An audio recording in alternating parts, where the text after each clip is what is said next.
हाय दोस्तों, नमस्कार। मैं आपका दोस्तों महेंद्र सिंह स्वागत करता हूं दोस्तों मुकेश महेंद्र एजुकेशन चैनल पर। और दोस्तों आज मैं फिर आपके सामने एक जबरदस्त क्लास लेकर आया हूं दोस्तों पॉलिटिकल साइंस की।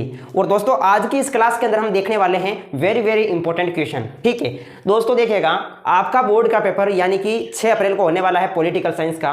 तो इस प्रकार की आपके सामने 5 क्लासें होगी दोस्तों। ये जो मैं करवा रहा हूँ क्वेश्चन, ये आपके ब्लू प्रिंट के अनुसार मैं तैयार कर रहा हूँ दोस्तों। तो इस प्रकार से यानी कि आपके सामने 5 वीडियो आने वाले हैं बोर्ड पर। तो बिल्कुल दोस्तों आपको अच्छे से देखना है। और ये देखिएगा 18 नंबर आपके पक्के हो जाएंगे। कितने?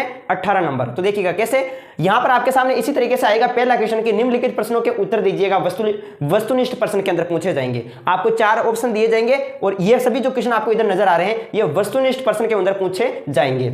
यानी कहने का मतलब है जो एबीसीडी वाले क्वेश्चन है उनमें पूछे जाएंगे। ठीक है, यहां पर मैंने एबीसीडी नहीं लिख रखे हैं, लेकिन डायरेक्ट मैं आपको उत्तर बताऊंगा, आप अपनी नोटबुक के अंदर अच्छे से नोट कर लेना। ठीक है, तो यहां पर देखिएगा प्रमुख एबीसीडी वाले क्वेश्चन यानी वस्तुनिष्ठ प्रश्न है। और इधर मैंने लिख रखे हैं दोस्तों, यहां पर निम्नलिखित रिक्त स्थान की पूर्ति कीजिएगा। यानी जो खाली स्थान है, खाली स्थान में आपको भरना होगा दोस्तों। ठीक है, ये मैं आपके सामने इस प्रकार से 5 क्लासें लेकर आऊंगा, जिसमें से पहली क्लास तो आज हो जाएगी, अब 4 क्लासें और आएगी। इसी प्रकार से मैं 100% कहता हूं दोस्तों, इसी प्रकार से इनमें से प्रश्न बनने वाले हैं आपके जो 1-1 नंबर वाले छोटे छोटे ऑब्जेक्टिव टाइप क्वेश्चन है। अब आप कहेंगे कि भैया आप तो बड़े बड़े क्वेश्चन लेकर आइएगा, ये तो हमारे स्कूल में टिप्पा देते हैं। ठीक है, बता देते हैं। कहने का मतलब तो दोस्तों ये आपकी गलत सोच है, इनको याद करिएगा दोस्तों। स्कूल में कोई कुछ नहीं बताने वाला है। ठीक है, ध्यान रखिएगा, आप मेहनत करेंगे, बिल्कुल मेहनत से नंबर लाइएगा दोस्तों, बताने से नहीं। आप अच्छे से इनको याद करना। ठीक है, ये आपका काम है। अब आप कहेंगे निबंधात्मक क्वेश्चन लाइए। बिल्कुल दोस्तों, निबंधात्मक क्वेश्चन मैं आपके सामने बहुत ही जल्द लेके आने वाला हूं।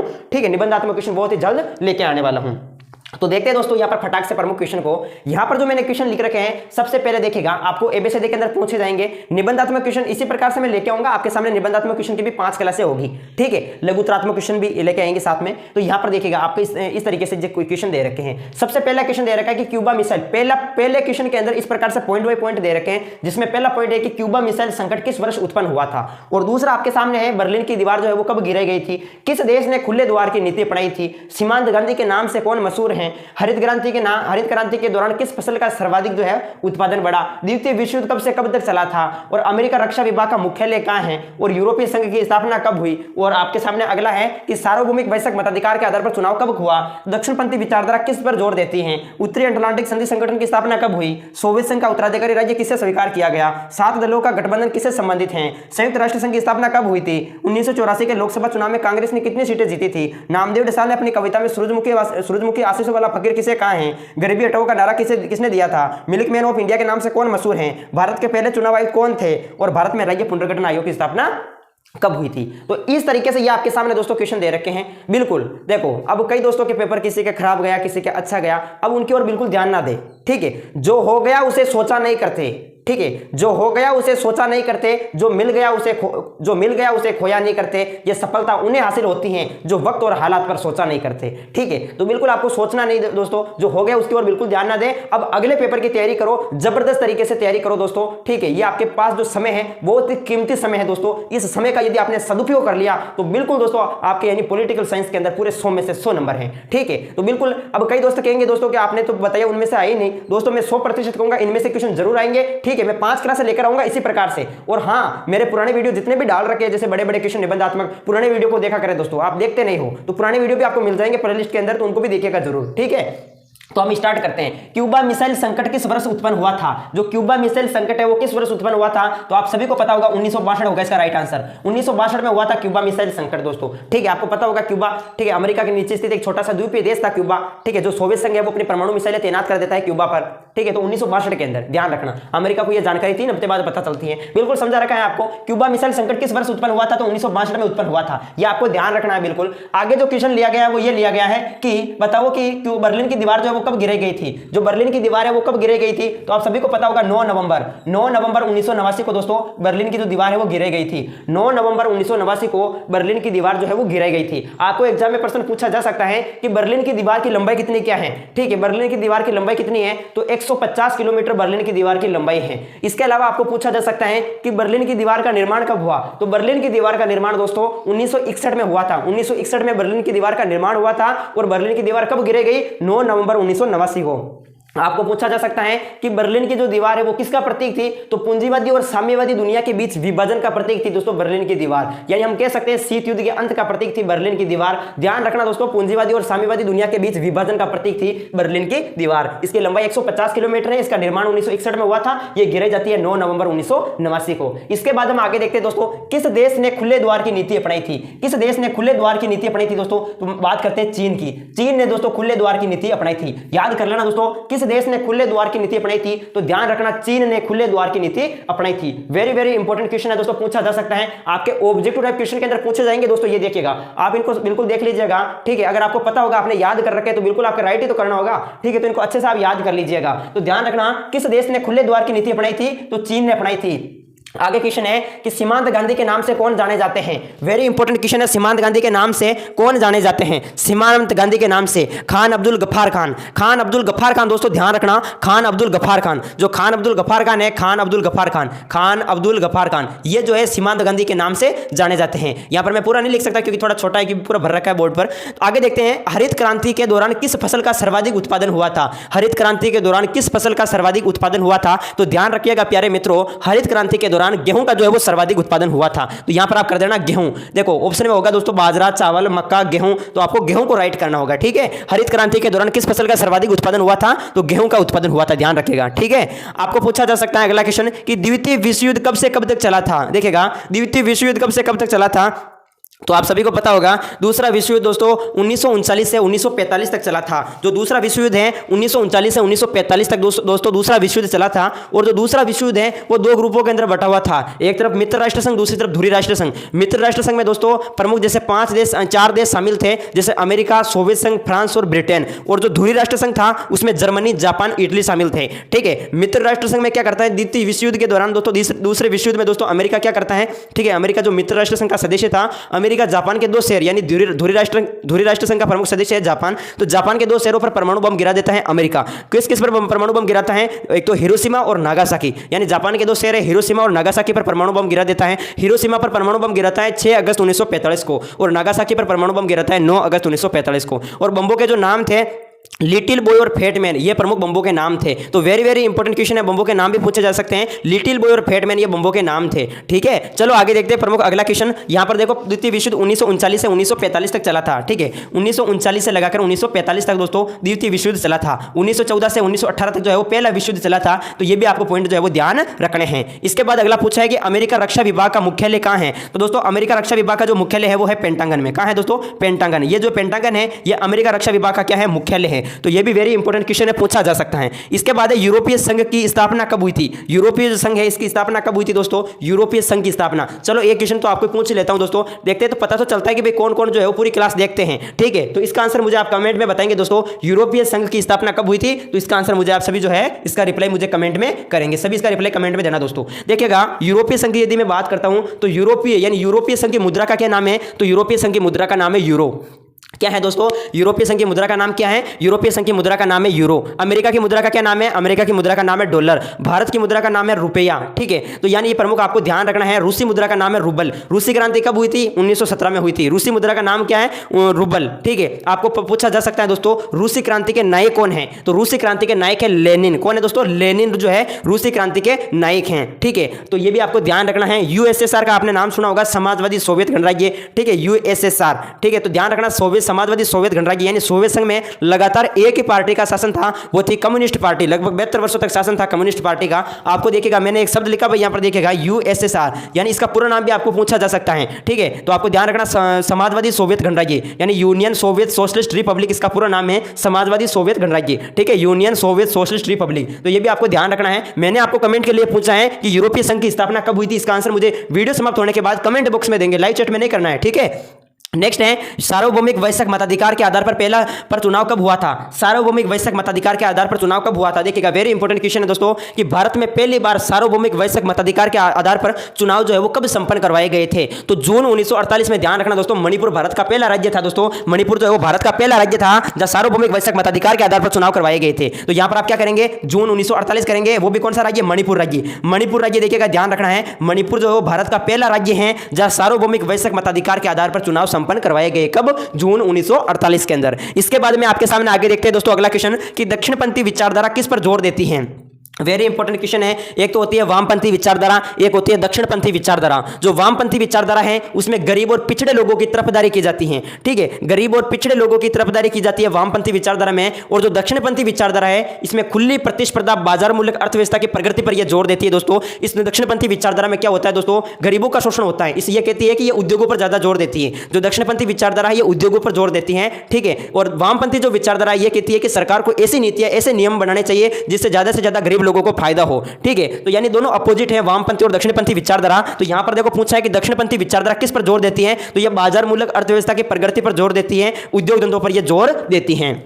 नेक्स्ट है उत्तर अटलांटिक संधि संगठन की स्थापना कब हुई थी। तो आपको पता होगा दोस्तों 1949 में उत्तरी अटलांटिक संधि संगठन की स्थापना होती है। जो उत्तर अटलांटिक संधि संगठन है यह अमेरिका का एक प्रमुख सैन्य संगठन है दोस्तों। आपको पता तो होगा कि जैसे अमेरिका के प्रमुख सैन्य संगठन है जैसे नाटो, सीटो, सेंटो, और सोवियत संघ का सैन्य संगठन था वार्सा पैक्ट, जिसे वार्सा संधि के नाम से भी जाना जाता है। तो यहां पर दोस्तों अमेरिका के सैन्य संगठन में हम सबसे पहले देखते हैं नाटो। तो नाटो की स्थापना कब हुई थी? 1949 में। 4 अप्रैल 1949 में नाटो की स्थापना हुई थी। आपको एग्जाम में पूछा जा सकता है कि नाटो का पूरा नाम बताओ।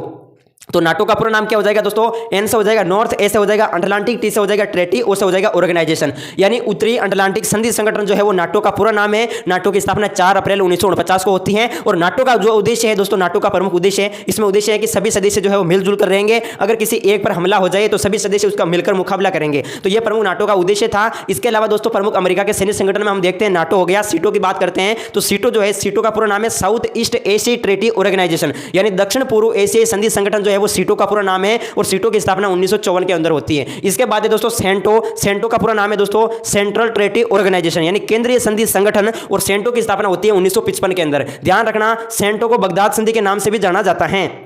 ठीक है, तो इसके बाद अमेरिका ने भी, जो सोवियत संघ ने भी वार्सा संधि बनाई थी दोस्तों। वार्सा संधि की स्थापना 1955 में होती है। वार्सा संधि को वार्सा पैक्ट के नाम से भी जाना जाता है। ठीक है, और वार्सा संधि का जो उद्देश्य है वो नाटो का मुकाबला करना था। तो इस प्रकार से दोस्तों प्रमुख सैन्य संगठन से रिलेटेड भी प्रश्न पूछे जा सकते हैं। आपको बड़े नंबर के अंदर इस प्रकार से भी प्रश्न पूछे जा सकते हैं कि नाटो, सीटो, सेंटो, वार्सा संधि पर टिप्पणी लिखो। तो इनमें 2-3 लाइनें जो है वो आपको याद कर लेनी है। ठीक है, बिल्कुल आप सभी के समझ में आ रहा होगा। मैं आपका टाइम गवा नहीं रहा हूं बिल्कुल दोस्तों, मैं फटाफट इसलिए करवा रहा हूं ताकि आप बिल्कुल आसानी से इनको याद करें और अच्छे से और आगे से आगे पढ़ते रहे। ठीक है, प्रमुख आगे देखते हैं दोस्तों। अगला क्वेश्चन है आपके सामने कि सोवियत संघ का जो उत्तराधिकारी राज्य है वो किसे स्वीकार किया गया था। सोवियत संघ का जो उत्तराधिकारी राज्य है वो किसे स्वीकार किया गया। वेरी इंपॉर्टेंट क्वेश्चन आपके सामने पूछा है। सोवियत संघ का उत्तराधिकारी पूछा है। आपको पता तो होगा दोस्तों सोवियत संघ का पतन हो जाता है 25 दिसंबर 1991 को। जब 25 दिसंबर 1991 को सोवियत संघ का पतन हो जाता है तो उसका उत्तराधिकारी राज्य बनता है दोस्तों रूस।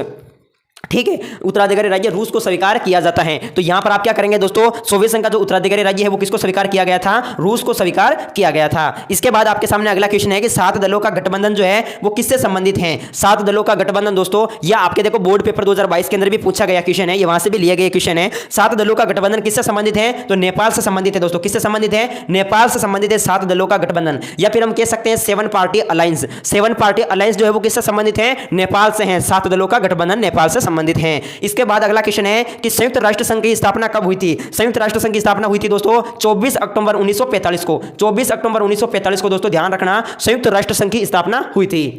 एक बार मैं चेक कर लेता हूं आपको स्पष्ट नजर आ रहा है या नहीं आ रहा। बिल्कुल बिल्कुल स्पष्ट तो आ रहा है। ठीक है ठीक है ठीक है, अभी देखो बिल्कुल सभी को आ रहा है, थोड़ा सा धुंधला नजर आ रहा है, लेकिन दोस्तों जैसे ही ये अपलोड होगा तो फिर आपको स्पष्ट नजर आएगा आपके सामने। ठीक है, तो यहाँ पर क्या पूछा है, यहाँ पर पूछा है आपको कि संयुक्त राष्ट्र संघ की स्थापना कब हुई थी। जो संयुक्त राष्ट्र संघ है इसकी स्थापना कब हुई थी ये आपको पूछा है। तो दोस्तों 24 अक्टूबर 1945 को संयुक्त राष्ट्र संघ की स्थापना हुई थी। आपको यह भी पूछा जा सकता है कि संयुक्त राष्ट्र संघ में कितने सदस्य हैं। तो संयुक्त राष्ट्र संघ में दोस्तों 193 सदस्य हैं। ध्यान रखना, संयुक्त राष्ट्र संघ के प्रमुख 6 अंग है दोस्तों, 6 अंग है संयुक्त राष्ट्र संघ में, जिसमें सचिवालय देखो सबसे पहले सुरक्षा परिषद, सचिवालय, महासभा, अंतरराष्ट्रीय न्यायालय, न्यायसिता परिषद, आर्थिक और सामाजिक परिषद। ठीक है, तो इस प्रकार से संयुक्त राष्ट्र संघ में दोस्तों 6 अंग माने गए हैं। सबसे महत्वपूर्ण जो अंग है दोस्तों वो कौन सा क्या है, मुझे कमेंट में इसका भी आंसर करेंगे। जैसे सुरक्षा परिषद के 6 अंग हो गए, सुरक्षा परिषद, सचिवालय, महासभा, अंतरराष्ट्रीय न्यायालय, आर्थिक और सामाजिक परिषद, सचिवालय, इस तरीके से प्रमुख 6 अंग है आपके सामने। 6 अंगों में सबसे महत्वपूर्ण अंग कौन सा है, इसका आंसर भी मुझे कमेंट में करेंगे दोस्तों। ये जो क्वेश्चन मैं बोल रहा हूं दोस्तों कि सुरक्षा परिषद के 6 अंगों में कौन सा महत्वपूर्ण अंग है, ये एमपी बोर्ड में पूछा गया क्वेश्चन है दोस्तों।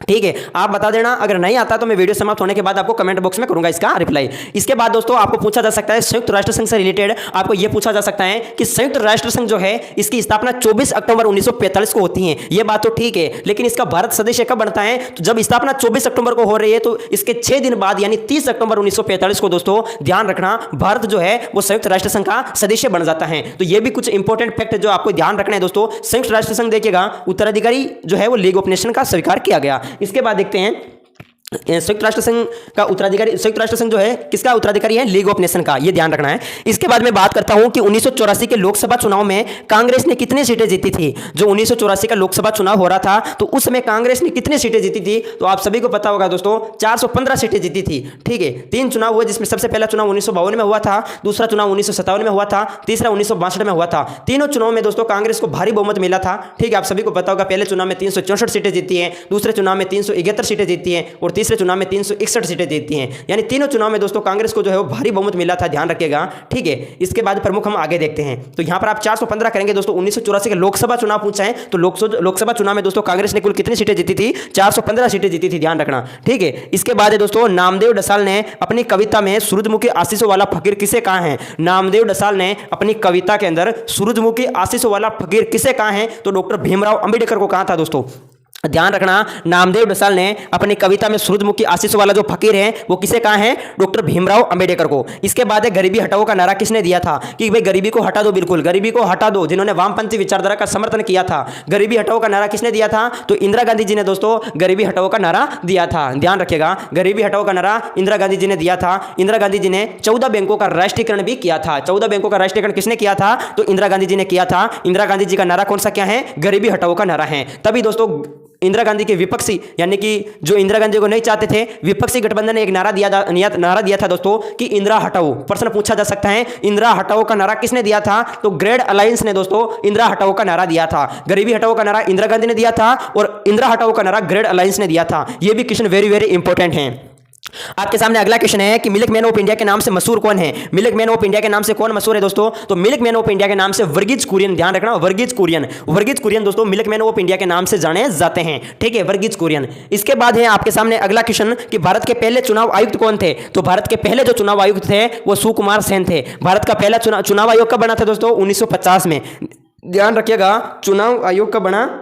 1950 में। और भारत के पहले चुनाव आयुक्त कौन थे? सुकुमार सेन। ठीक है, इसके बाद देखते हैं भारत में राज्य पुनर्गठन आयोग की स्थापना कब हुई थी? बिल्कुल वेरी इंपॉर्टेंट क्वेश्चन है। भारत में राज्य पुनर्गठन आयोग की स्थापना कब हुई थी? एक तो स्थापना होती है, एक पारित होता है, तो ये दोनों अलग अलग हैं। राज्य पुनर्गठन आयोग की स्थापना होती है 1953 के अंदर। राज्य पुनर्गठन आयोग पारित कब होता है? तो 1956 में राज्य पुनर्गठन आयोग पारित होता है। बिल्कुल दोस्तों, जिनको ये क्वेश्चन याद है बहुत अच्छी बात है। ठीक है, जिनको याद है बहुत अच्छी बात है, वेरी गुड। अब यहाँ पर अगली क्लास आएगी, उसको भी आपको जरूर देखना है। ठीक है, मैं 5 क्लासें करने वाला हूँ, इसी प्रकार से आपके क्वेश्चन गलत नहीं होने चाहिए कुल मिलाकर। ठीक है, इसके बाद देखते हैं निम्नलिखित रिक्त स्थान की पूर्ति करें। हमारे सामने देखिएगा दूसरा क्वेश्चन दोस्तों इस तरीके से आया है, बोर्ड पेपर ब्लूप्रिंट के अनुसार मैं आपकी तैयारी करवा रहा हूं। ठीक है, आप अंत तक दोस्तों हमारे साथ जुड़े रहे और बिल्कुल जो अपने राजनीति विज्ञान में आपको 100 में से 100 नंबर लाना है। ठीक है, आप ठान लो, जब ठान लिया, जब आंखों में अरमान लिया, मंजिल को अपना मान लिया, तब मुश्किल क्या और आसान क्या, जब ठान लिया तो ठान लिया। पूरे 100 नंबर लाने हैं तो बिल्कुल ठान लो दोस्तों। ठीक है, तो यहाँ पर निम्नलिखित रिक्त स्थान की हमें पूर्ति करनी है, जिसमें से ये खाली स्थान आपको भरने हैं। यहाँ पर पहला प्रश्न पूछा है, देखिएगा पहले प्रश्न का आंसर आप सभी कमेंट में फटाफट करिएगा। प्रश्न पूछा है कि पहला विश्व युद्ध जो है वो खालिस्तान से खालिस्तान के बीच हुआ था, और दूसरा पूछा है कि 1962 में सोवियत संघ के नेता खालिस्तान ने क्यूबा पर अपनी परमाणु मिसाइलें जो है वो तैनात कर दी थी। किसने तैनात कर दी थी? इसके बाद तीसरा पूछा है कि 1990 में राष्ट्रीय मोर्चा सरकार ने खालिस्तान आयोग की सिफारिशों को लागू किया था। तो पहला विश्व युद्ध दोस्तों खालिस्तान से खालिस्तान तक चला था, तो आप सभी को पता होगा 1914 से लगाकर 1918 तक चला था पहला विश्व युद्ध। तो खालिस्तान में यहाँ पर 1914 से 1918 तक भर दिया, तो ये आपके 1 नंबर पक्का हो गया। ये प्रमुख जो क्वेश्चन हमने देखे थे ये भी 1-1 नंबर वाले ही आपके सामने क्वेश्चन है। इसके बाद 1962 में सोवियत संघ के नेता निकिता क्रुश्चेव, ध्यान रखना निकिता क्रुश्चेव, देखिएगा निकिता क्रुश्चेव ने दोस्तों परमाणु मिसाइलें तैनात कर दी थी क्यूबा पर। ठीक है, तो यहां पर आप खालिस्तान में निकिता क्रुश्चेव भर देंगे। तीसरा है कि 1990 में राष्ट्रीय मोर्चा सरकार ने मंडल आयोग की सिफारिशों को लागू किया था। कौन सा आयोग की सिफारिशों को लागू किया था? मंडल आयोग की सिफारिशों को लागू किया था। अगस्त 1945 में अमेरिका ने जापान के 2 शहर, एक तो था दोस्तों हिरोशिमा, एक कौन सा था? हिरोशिमा था, और दूसरे की बात करें और दूसरा था नागासाकी। नागासाकी पर परमाणु बम गिरा दिए थे दोस्तों। ठीक है, हिरोशिमा पर गिराया जाता है परमाणु बम 6 अगस्त को और नागासाकी पर गिराया जाता है 9 अगस्त को। ठीक है, तो 6 अगस्त और 9 अगस्त 1945 को अमेरिका जो है वो जापान के 2 शहरों पर परमाणु बम गिरा देता है। बम्बों के नाम लिटिल बॉय और फैट मैन। इसके बाद है 1960 में विश्व बैंक की मदद से भारत व पाकिस्तान ने खालिस्तान संधि पर हस्ताक्षर किए। जो सिंधु जल संधि हुई थी, सिंधु जल संधि, तो सिंधु जल संधि पर क्या किए थे इन्होंने? हस्ताक्षर किए थे। सिंधु जल संधि या सिंधु जल समझौता भी हम कह सकते हैं, तो इस पर हस्ताक्षर किए थे। World counselling of indigenous people का गठन कब हुआ था बताओ? 1974 में हुआ था या फिर 1975 में हुआ था? ठीक है, आप बता देना मुझे 1974 में हुआ था या 1975 में। World council of indigenous people का गठन कब हुआ था? ठीक है, इसका आंसर मुझे बताएंगे। World council of indigenous people का गठन 1975 में हुआ था या 1974 में हुआ था? ठीक है, दो में से ध्यान रखना क्या होगा इसका राइट आंसर। भारत का संविधान खालिस्तान को अंगीकृत हुआ। जो भारत का संविधान है वो कब अंगीकृत हुआ था दोस्तों? कब बनकर तैयार हुआ था? तो 26 नवंबर 1949 को दोस्तों भारत का संविधान जो है वो अंगीकृत हुआ था। जैविक हथियार संधि खालिस्तान में हुई थी। कब हुई थी जैविक हथियार संधि? जैविक जो हथियार संधि है जिसे हम BWC भी कह सकते हैं, तो ये संधि दोस्तों सर्वप्रथम 1972 में, दोस्तों ध्यान रखना 1972 में हुई थी। कब हुई थी? 1972 में हुई थी। इसके बाद है बॉम्बे प्लान का संबंध जो है वो वर्ष खालिस्तान से है। तो दोस्तों किस वर्ष से है? 1944 के वर्ष से है। ध्यान रखना बॉम्बे प्लान का जो संबंध है वो 1944 से है। किस वर्ष से है दोस्तों? 1944 से बॉम्बे प्लान का संबंध है। सार्क को खालिस्तान भी हम कह सकते हैं, तो आप सभी को पता होगा सार्क को हम दक्षेस भी कह सकते हैं। क्या कह सकते हैं? दक्षेस भी कह सकते हैं। तो दोस्तों ये बिल्कुल आपके सामने छोटा सा वीडियो था। इस वीडियो के माध्यम से दोस्तों मैं जो आपको जो तैयारी करवा रहा हूं ये आपके ब्लूप्रिंट के अनुसार ही तैयारी करवा रहा हूं दोस्तों। ठीक है, बोर्ड पेपर में 100% इनमें से क्वेश्चन आएंगे। पहला क्वेश्चन यहां पर आएगा दोस्तों, पहला प्रश्न आपका आएगा इस तरीके से, 1 नंबर यहां पर पूछा जाएगा कि जैसे एबीसीडी वाले जो प्रश्न है वस्तुनिष्ठ प्रश्न, उनके उत्तर जो है अपनी उत्तर पुस्तिका में लिखे, इस तरीके से प्रश्न दिया जाएगा। तो इस तरीके से आपके सामने ये प्रमुख पॉइंट दे रखे प्रमुख। अब इनके देखते प्रमुख आंसर। ठीक है, तो पहला क्या यहां पर दे रखा है कि किस घटनाक्रम को इतिहास की सबसे बड़ी गराज सेल के नाम से जाना जाता है। वेरी इंपॉर्टेंट क्वेश्चन है दोस्तों कि किस घटनाक्रम को इतिहास की सबसे बड़ी गराज सेल के नाम से जाना जाता है। तो कौन सी दोस्तों वो घटना है? तो आप सभी को पता होगा दोस्तों, शोक थेरेपी इसका राइट आंसर होगा। आपके सामने 4 ऑप्शन दिए होंगे जिसमें आपको करना होगा शोक थेरेपी। तो यहां पर हम क्या करेंगे दोस्तों, इसका आंसर क्या लिखेंगे? शोक थेरेपी इसका आंसर लिखेंगे, शोक थेरेपी। ठीक है, शोक थेरेपी लिखेंगे। क्यों लिखेंगे दोस्तों? क्योंकि आपको पता है दोस्तों, देखिएगा कि किस घटनाक्रम को इतिहास के सबसे बड़ी गराज सेल के नाम से जाना जाता है, तो शोक थेरेपी। आपको पता है जब सोवियत संघ का पतन हो जाता है तो जितने भी जो साम्यवादी देश हैं वो पूंजीवाद को अपना लेते हैं। ठीक है, तो ये साम्यवाद से पूंजीवाद की तरफ संक्रमण ही शोक थेरेपी कहलाया। इसके अंतर्गत क्या होता है दोस्तों, जितने भी जो उद्योग धंधे थे बड़े बड़े उनको निजी हाथों में बेच दिया जाता है। इसीलिए दोस्तों इसे गराज सेल के नाम से जाना जाता है। यह घटनाक्रम इतिहास की सबसे बड़े गराज सेल है। ठीक है, बिल्कुल सस्ते भाव में जो है उद्योग धंधों को बेच दिया जाता है निजी हाथों में। इसके बाद दूसरा पॉइंट कि 2015 में किस राष्ट्र ने अपना नया संविधान बना लिया था? 2015 में किस राष्ट्र ने अपना एक नया संविधान बना लिया था? तो आप सभी को पता होगा दोस्तों, नेपाल ने अपना एक नया संविधान बना लिया था 2015 के अंदर। तो यहां पर दोस्तों 4 ऑप्शन दिए होंगे, उसमें आपको क्या करना होगा, यहां पर नेपाल करना होगा। क्या करना होगा दोस्तों? नेपाल इसका आंसर हम लिखेंगे। क्या लिखेंगे? नेपाल। वेरी इंपॉर्टेंट क्वेश्चन है।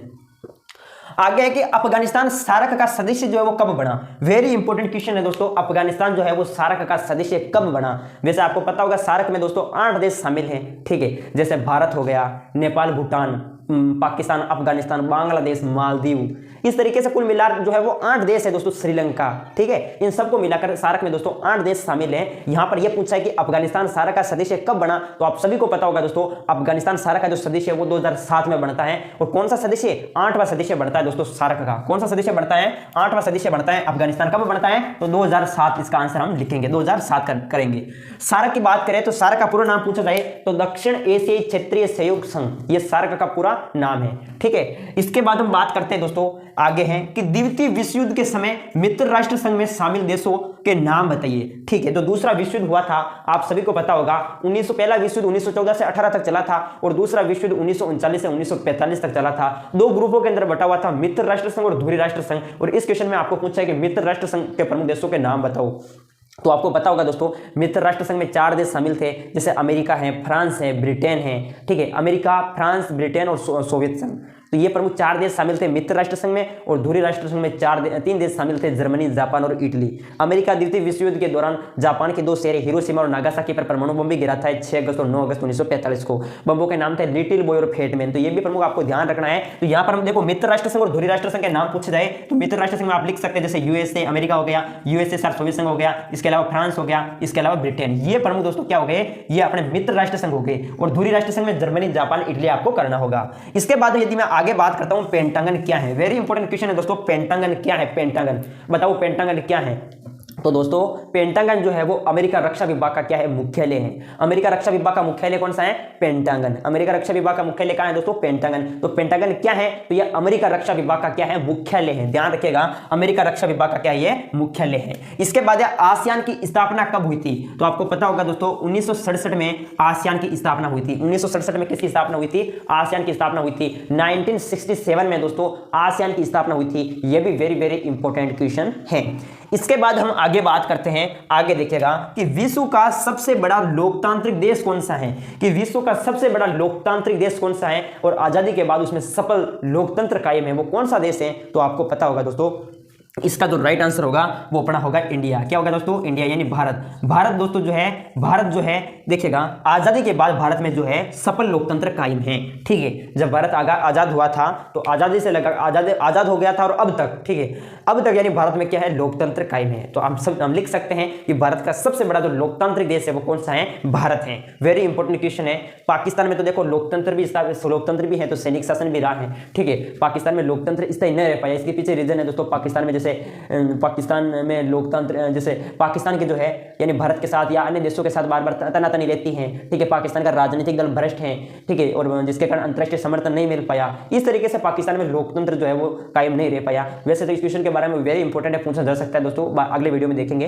ठीक है, तो यहाँ पर जो एबीसीडी वाले क्वेश्चन हम कवर कर रहे हैं, तो बिल्कुल दोस्तों ध्यान रखना, विश्व का जो सबसे बड़ा लोकतांत्रिक देश है वो कौन सा क्या है, इंडिया हो जाएगा, भारत इसका हो जाएगा राइट आंसर। भारत में आपातकाल के समय देश के राष्ट्रपति कौन थे, वेरी इंपॉर्टेंट क्वेश्चन है दोस्तों। भारत में आपातकाल के समय देश के राष्ट्रपति कौन थे, वेरी इंपॉर्टेंट क्वेश्चन लगा लेना दोस्तों। तो उस समय भारत के राष्ट्रपति थे दोस्तों फखरुद्दीन अली अहमद। फखरुद्दीन अली अहमद दोस्तों ध्यान रखेंगे, इसका राइट आंसर होगा फखरुद्दीन अली अहमद। क्या होगा दोस्तों, फखरुद्दीन अली अहमद। ये दोस्तों भारत में आपातकाल के समय क्या है, देश के राष्ट्रपति थे। वेरी इंपॉर्टेंट क्वेश्चन है, एग्जाम में पूछा जा सकता है। इसके बाद में यदि बात करता हूं वर्तमान विश्व में कौन सा देश एकमात्र महाशक्ति है, बताओ वर्तमान विश्व के अंदर कौन सा देश जो है वो एकमात्र महाशक्ति है। आपको पता होगा दोस्तों शीत युद्ध चला था दो महाशक्तियों के बीच, एक तो थी अमेरिका और दूसरी थी सोवियत संघ। अब सोवियत संघ का पतन हो जाता है 25 दिसंबर 1991 को, तब वर्तमान में एकमात्र महाशक्ति बचती है, वो है अमेरिका। बिल्कुल सही आपने बताया है, अमेरिका इसका राइट आंसर होगा। ध्यान रखेंगे, भारत में वर्तमान विश्व में कौन सा देश एकमात्र महाशक्ति है, तो हम करेंगे इसका अमेरिका। क्या करेंगे दोस्तों, अमेरिका जो है वो वर्तमान में क्या है, एकमात्र महाशक्ति है।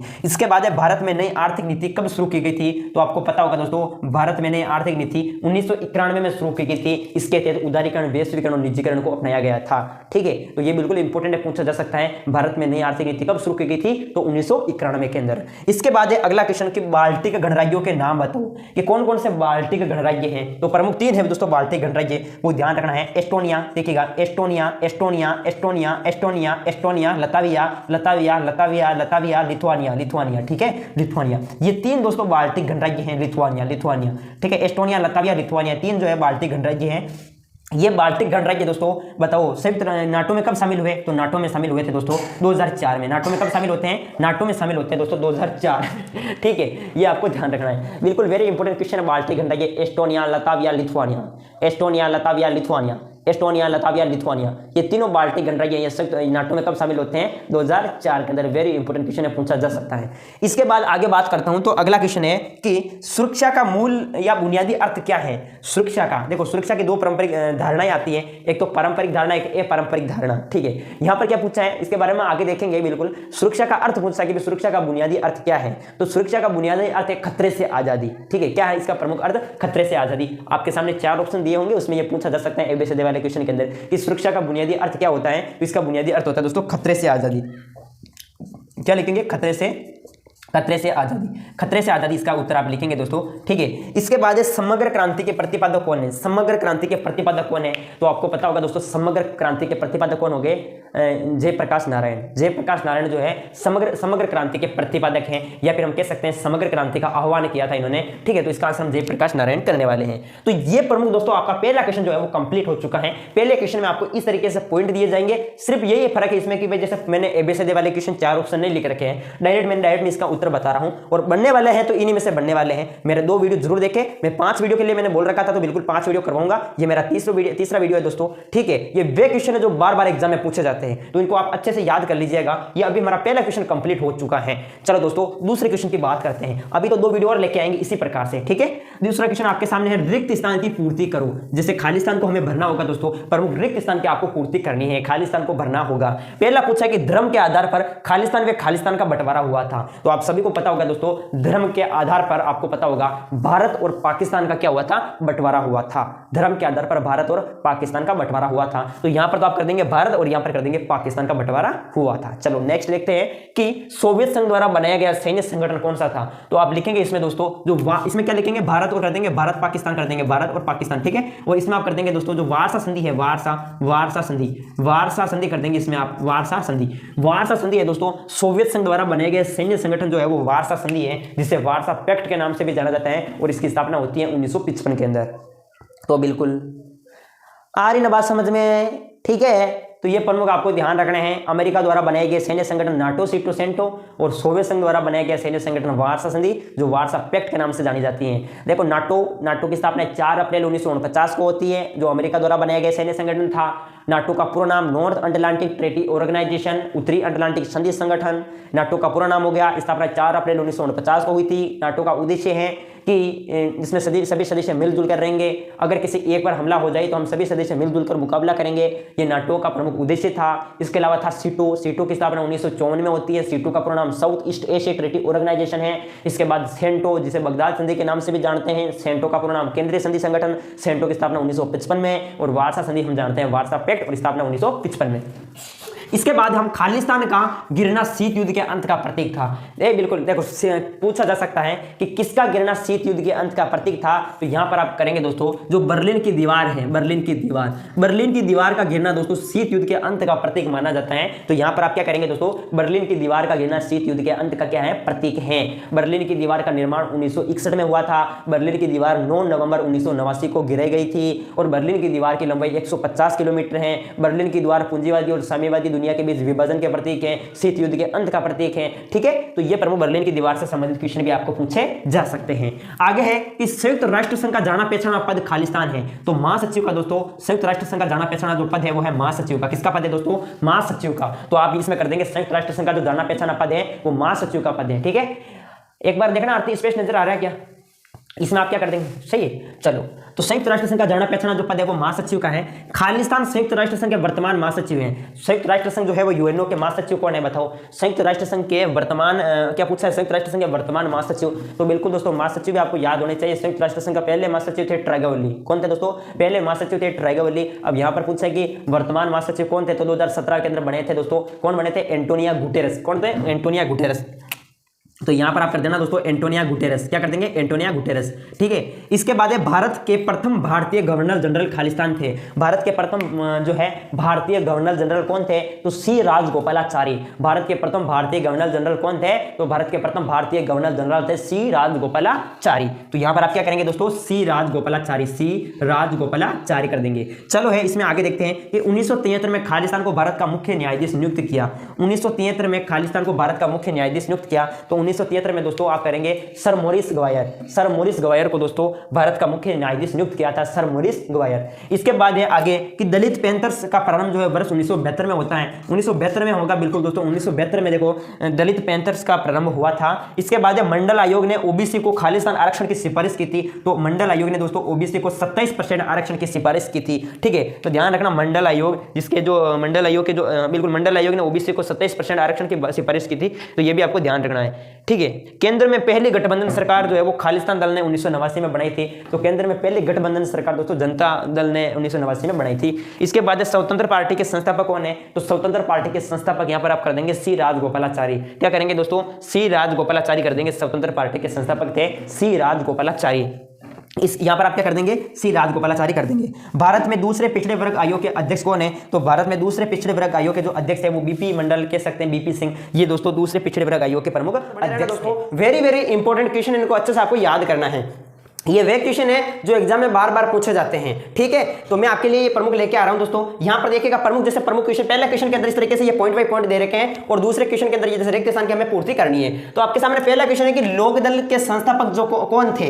लोक दल के संस्थापक कौन थे दोस्तों? ये वेरी इंपॉर्टेंट क्वेश्चन है। लोक दल के संस्थापक आपको पूछा है, कौन है भाई लोक दल के संस्थापक? तो आपको पता होगा चौधरी चरण सिंह। इसका आंसर हम कर देंगे चौधरी चरण सिंह। चौधरी चरण सिंह जो है, चौधरी चरण सिंह, चौधरी चरण सिंह जो है वो किसके संस्थापक है? लोक दल के संस्थापक हैं। तो ये वेरी इंपॉर्टेंट क्वेश्चन है, एग्जाम में पूछा जा सकता है। लोक दल के संस्थापक कौन है? तो लोक दल के संस्थापक है चौधरी चरण सिंह। इसके बाद यहां पर दूसरा क्वेश्चन लिया गया है कि स्वेज नहर के मुद्दे पर 1956 में ब्रिटेन ने किस देश पर हमला किया था? ठीक है, तो स्वेज नहर के मुद्दे पर यहां पर पूछा है कि ब्रिटेन ने 1956 के अंदर किस देश पर आक्रमण किया था, किस देश पर हमला किया था? तो दोस्तों हम बात करते हैं तो मिस्र पर किया था। किस पर किया था? मिस्र पर। तो आप यहां पर लिख देंगे मिस्र पर। मिस्र देश पर क्या किया था दोस्तों? आक्रमण या हमला किया था। किसने?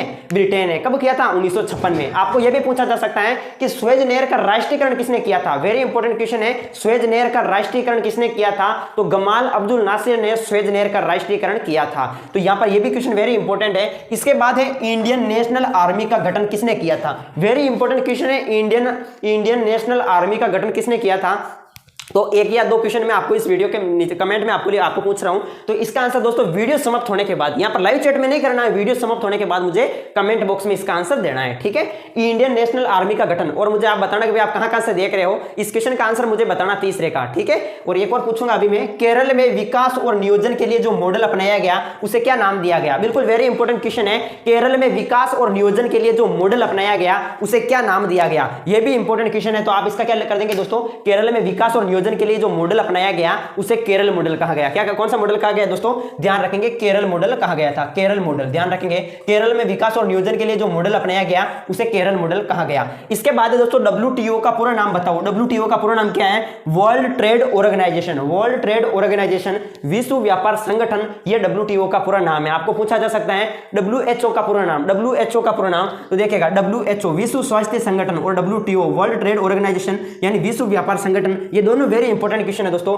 ठीक है, वर्ल्ड हेल्थ ऑर्गेनाइजेशन विश्व स्वास्थ्य संगठन और वर्ल्ड ट्रेड ऑर्गेनाइजेशन यानी विश्व व्यापार संगठन। ठीक है, तो ये पूछा जा सकता है दोस्तों WTO का पूरा नाम भी। इसके बाद है अगला क्वेश्चन कि 3 बीघा गलियारा किन दो देशों के बीच चर्चा में रहा है? तो भारत और बांग्लादेश के बीच। ध्यान रखिएगा, वेरी इंपॉर्टेंट क्वेश्चन है, भारत और बांग्लादेश के बीच 3 बीघा गलियारा किन दो देशों के बीच चर्चा में रहा है? तो भारत और बांग्लादेश, इसका आंसर आपको लिखना है। यह भी वेरी इंपॉर्टेंट है दोस्तों, कई बार पूछा गया है। तो आप लिखेंगे दोस्तों 3 बीघा गलियारा जो है वो भारत और बांग्लादेश। इसके बाद आगे देखते हैं कि मनरेगा का शुभारंभ जो है वो कब हुआ था? मनरेगा का शुभारंभ जो है वो कब हुआ था? तो आपको पता होगा 2 अक्टूबर 2009 को दोस्तों मनरेगा का प्रारंभ हुआ था, शुभारंभ हुआ था। ठीक है, इसका लिख सकते हैं आप। इसके बाद है, ठीक है, ये भी इंपॉर्टेंट क्वेश्चन है, ईमेल का आविष्कार किसने किया था? इसका आंसर भी मुझे कमेंट बॉक्स में देंगे। क्यों देंगे? क्योंकि ये कई बार मैंने करवा रखे दोस्तों, ईमेल का आविष्कार है। ठीक है, इसका आंसर ईमेल का आविष्कार और इसके अलावा इंडियन नेशनल आर्मी का गठन, दोनों प्रश्न के आंसर मुझे कमेंट बॉक्स में देंगे दोस्तों। अपना नाम लिखकर और आप कहां रहते हो, अपना जिला, ठीक है, मुझे जरूर बताइएगा।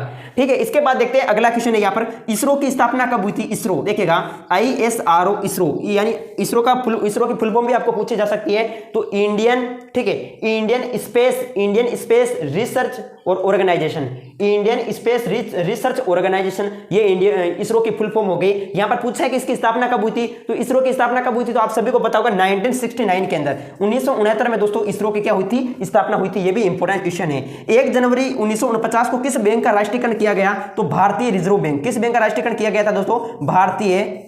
भारतीय रिजर्व बैंक। ध्यान रखेंगे, भारतीय रिजर्व बैंक का जो राष्ट्रीयकरण है वो कब किया गया था? 1 जनवरी 1949 को। यह भी इंपॉर्टेंट क्वेश्चन एग्जाम में पूछा जा सकता है। इसके बाद आगे देखते हैं कि ऑपरेशन डेजर्ट स्टॉर्म संबंधित है। तो ऑपरेशन डेजर्ट जो स्टॉर्म है ये प्रथम खाड़ी युद्ध से संबंधित है। किससे संबंधित है दोस्तों? प्रथम खाड़ी युद्ध से संबंधित है दोस्तों ऑपरेशन डेजर्ट स्टॉर्म। ठीक है, इकोनॉमी ऑफ परमानेंस के लेखक कौन है? तो जेसी कुमारप्पा। देखिएगा, जेसी कुमारप्पा, ध्यान रखेंगे, जेसी कुमारप्पा ये जो है इकोनॉमी ऑफ परमानेंस के क्या है? लेखक हैं। जेसी कुमारप्पा आप याद कर लेना, लेना दोस्तों। इसके बाद है कारगिल विजय दिवस कब मनाया जाता है? कारगिल विजय दिवस, कारगिल विजय दिवस कब मनाया जाता है? तो आप सभी को पता होगा दोस्तों, भारत और पाकिस्तान के बीच युद्ध होता है 1999 में, ठीक है। तो ये 26 जुलाई दिवस पूछा है, तो 26 जुलाई को दोस्तों कारगिल विजय दिवस जो है वो मनाया जाता है। कब मनाया जाता है? 26 जुलाई को। तो इस तरीके से ये प्रमुख दोस्तों छोटे छोटे क्वेश्चन है। वीडियो बिल्कुल आपके लिए छोटा सा है, लेकिन क्वेश्चन वेरी इंपॉर्टेंट, को अच्छे से आपको याद करना है। इसके बाद हम बात करते हैं रिक्त स्थान की पूर्ति कीजिए, जिसमें ये क्वेश्चन इस प्रकार से दे रखे हैं। पहला क्वेश्चन है कि 14 बैंकों का राष्ट्रीयकरण खालिस्तान को किया गया, यानी कब किया गया 14 बैंकों का राष्ट्रीयकरण? तो 1969 में। कब किया गया था? 1969 में, 1969 में जो है वो 14 बैंकों का राष्ट्रीयकरण किया गया। तो ये भी वेरी इंपॉर्टेंट क्वेश्चन है। जवाहर नवोदय विद्यालय की स्थापना सन खालिस्तान में की गई, कब की गई थी जवाहर नवोदय विद्यालय की स्थापना? ये भी वेरी वेरी इंपॉर्टेंट क्वेश्चन है।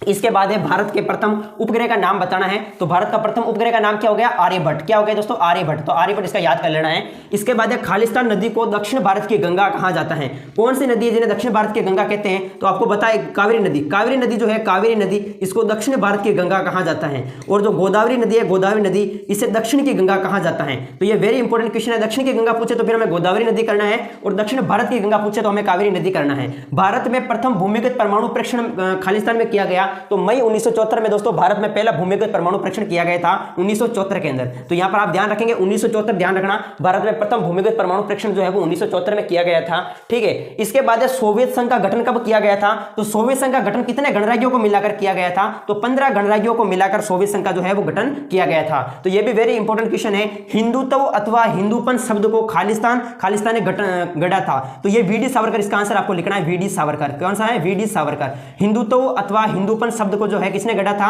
तो वीडी सावरकर ने। तो इस तरीके से ये प्रमुख रिक्त स्थान की पूर्ति कीजिए, जिसमें प्रश्न पूछे जा सकते हैं, ठीक है। जवाहर नवोदय विद्यालय की स्थापना कब हुई थी? तो जवाहर नवोदय विद्यालय की स्थापना हुई थी 1986 के अंदर। कब हुई थी? 1986 के अंदर। आपको ये प्रमुख ध्यान रखना है। तो ये इस प्रकार से ये पूछा है, वो क्या पूछा है कि गुटनिरपेक्ष आंदोलन के संस्थापक नेताओं के नाम बताओ। अब देखो ये जो क्वेश्चन है दोस्तों, आपको एबीसीडी के अंदर पूछा जाएगा कि निम्न में से कौन सा गुटनिरपेक्ष आंदोलन के संस्थापक नहीं है, ठीक है। आपको दे दिए जाएंगे जैसे पंडित जवाहरलाल नेहरू, ठीक है। इसके अलावा जैसे वामे एनक्रुमा, सुक्रेणो, और जैसे इसके अलावा आपको दे दिया जाएगा जैसे कोई भी डॉक्टर राजेंद्र प्रसाद, ठीक है। 4 ऑप्शन आपके सामने दे दिए जाएंगे कि भी कौन सा गुटनिरपेक्ष आंदोलन के संस्थापक नहीं है। तो बिल्कुल आपको 4 ऑप्शन दिए होंगे, इसमें डॉक्टर राजेंद्र प्रसाद जो है वो नहीं है। इस तरीके से यानी मेरे कहने का मतलब आप समझ गए होंगे, यानी गुटनिरपेक्ष आंदोलन के संस्थापक जो नेता है उनके नाम याद कर लेने हैं, और वो नेता कहां से है वो भी देख लीजिएगा। तो आप सभी को पता होगा गुटनिरपेक्ष आंदोलन के संस्थापक जो नेता है वो 5 है दोस्तों। जैसे भारत के हो गए पंडित जवाहरलाल नेहरू, यूगोस्लाविया के हो गए जोसेफ ब्रोज टिटो, इंडोनेशिया के हो गए सुक्रेनो, गाना के हो गए वामे एनक्रुमा, और मिस्र के हो गए गमाल अब्दुल नासिर। तो ये 5 दोस्तों गुटनिरपेक्ष आंदोलन के क्या है? संस्थापक हैं। तो बिल्कुल आप याद कर लेना दोस्तों, यूगोस्लाविया के जोसेफ ब्रोज टिटो, भारत के पंडित जवाहरलाल नेहरू, मिस्र के गमाल अब्दुल नासिर, इंडोनेशिया के सुक्रेनो, और गाना के वामे एनक्रुमा। ये 5 दोस्तों गुटनिरपेक्ष आंदोलन के क्या प्रमुख संस्थापक जो है माने जाते हैं। चलो इसके बाद संयुक्त राष्ट्र संघ के अंगों के नाम बताओ, और यह भी प्रश्न इसी प्रकार से पूछा जाएगा कि निम्न में से कौन सा संयुक्त राष्ट्र संघ का अंग है या संयुक्त राष्ट्र संघ का अंग नहीं है। आपको 4 ऑप्शन दे दिए जाएंगे, जैसे सुरक्षा परिषद, सचिवालय, महासभा, और एक कोई दूसरा दे दिया जाएगा कि कौन सा इसमें संयुक्त राष्ट्र संघ का प्रमुख अंग नहीं है, ठीक है, एबीसीडी के अंदर। तो इस तरीके से पूछा जाएगा। तो बिल्कुल आप रट लीजिएगा, संयुक्त राष्ट्र संघ के 6 अंग है। कितने अंग है दोस्तों? संयुक्त राष्ट्र संघ के 6 अंग माने गए हैं। कौन कौन से हैं? तो आप देखेंगे सबसे पहले सुरक्षा परिषद, सचिवालय, महासभा, अंतर्राष्ट्रीय न्यायालय, न्याय सेवा परिषद, और आर्थिक और सामाजिक परिषद। ये प्रमुख दोस्तों संयुक्त राष्ट्र संघ के 6 अंग हैं। इनको अच्छे से आप याद कर लेना दोस्तों, ठीक है। अब संयुक्त राष्ट्र संघ के अंदर कौन सा जो अंग है वो महत्वपूर्ण है? तो महासभा जो है वो संयुक्त राष्ट्र संघ का सबसे महत्वपूर्ण अंग है, ठीक है।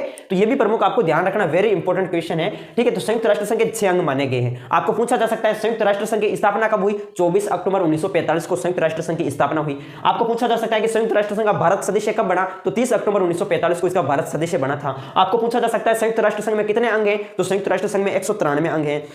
आपको पूछा जा सकता है संयुक्त राष्ट्र संघ का मुख्यालय बताओ, तो संयुक्त राष्ट्र संघ का मुख्यालय न्यूयॉर्क जो कि अमेरिका के अंदर है। तो इस तरीके से मेरे कहने का मतलब है कि प्रश्न कैसे भी बने तो आपको याद होना चाहिए। आगे देखिएगा आपके सामने अगला जो क्वेश्चन दिया गया है वो यहाँ पर यह है कि सार्क संगठन की स्थापना कब हुई? जो सार्क है जिसे हम दक्षेस कहते हैं, सार्क की स्थापना कब हुई थी? तो आप सभी को पता होगा दोस्तों 1985 के अंदर दोस्तों सार्क की स्थापना हुई थी। कब हुई थी? 1985 के अंदर। ध्यान रखेंगे 1985 में किसकी स्थापना हुई थी? सार्क की स्थापना हुई थी, दक्षेस की स्थापना हुई थी। इसका पूरा नाम आपको पूछा जाए दक्षिण एशियाई क्षेत्रीय सहयोग संघ, दक्षिण एशियाई क्षेत्रीय सहयोग संघ, ये सार्क का पूरा नाम हो गया। स्थापना 1985 में हुई थी। इसका मुख्यालय कहां है? तो काठमांडू नेपाल। काठमांडू नेपाल जो है वो सार्क का क्या है? मुख्यालय है। दक्षेस का मुख्यालय है काठमांडू नेपाल। तो ये भी बिल्कुल आप अच्छे से याद कर लीजिएगा। तो ये प्रमुख आपको ध्यान रखने हैं, ठीक है। सार्क में कितने सदस्य हैं? तो सार्क में 8 सदस्य हैं, ठीक है। आपको पता होगा जैसे प्रमुख सार्क का 8वां सदस्य बढ़ता है कौन? अफगानिस्तान 2007 के अंदर, ठीक है, दक्षेस का।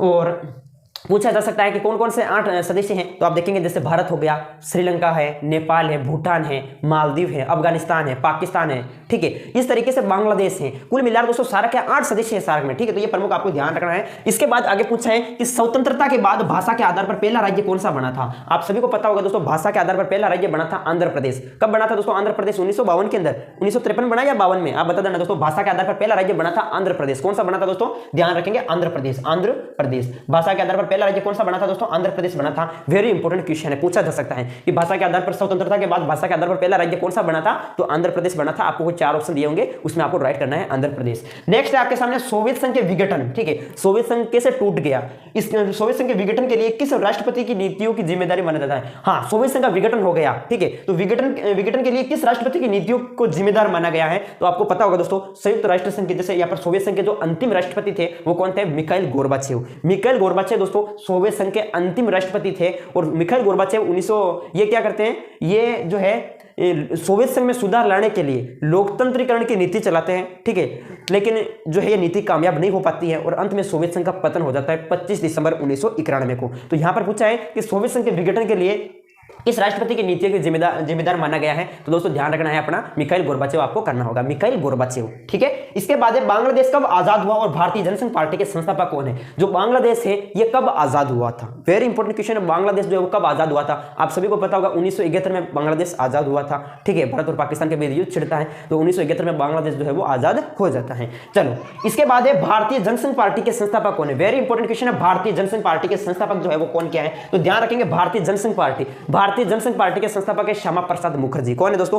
श्यामा प्रसाद मुखर्जी भारतीय जनसंघ पार्टी के संस्थापक हैं। और भारतीय जनसंघ पार्टी की स्थापना कब होती है? 1951 में। 1951 में भारतीय जनसंघ पार्टी की स्थापना होती है। आपको पूछा जा सकता है कि स्वतंत्र पार्टी के संस्थापक कौन है, तो स्वतंत्र पार्टी के संस्थापक है सी राजगोपालाचारी। स्वतंत्र पार्टी की स्थापना कब हुई? 1951 में। भारतीय जनसंघ पार्टी की स्थापना कब हुई?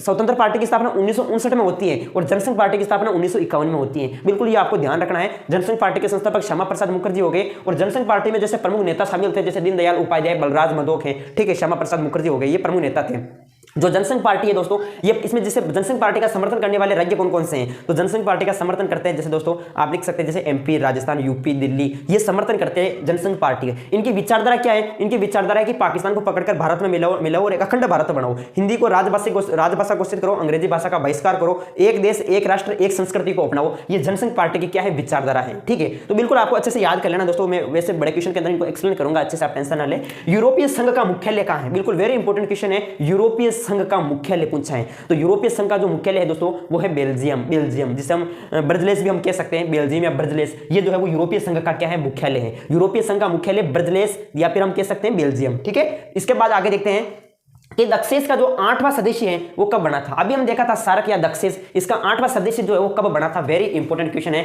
दक्षेस का 8वां सदस्य, दक्षेस जो है, दक्षेस का 8वां सदस्य आप सभी को पता होगा अफगानिस्तान। कब बना था? अफगानिस्तान बना था दोस्तों। अफगानिस्तान कब बना था? 2007 में बना था। कब बना था दोस्तों? अफगानिस्तान बना था 2007 में। कई दोस्त कहते हैं कंफ्यूज, अरे कंफ्यूज क्यों, याद कर लो 2007 में बना था दक्षेस का सदस्य अफगानिस्तान, 2007 के अंदर दक्षेस का सदस्य, ठीक है। तो ये प्रमुख आपको ध्यान रखना, दक्षेस का 8वां सदस्य बनता है दोस्तों।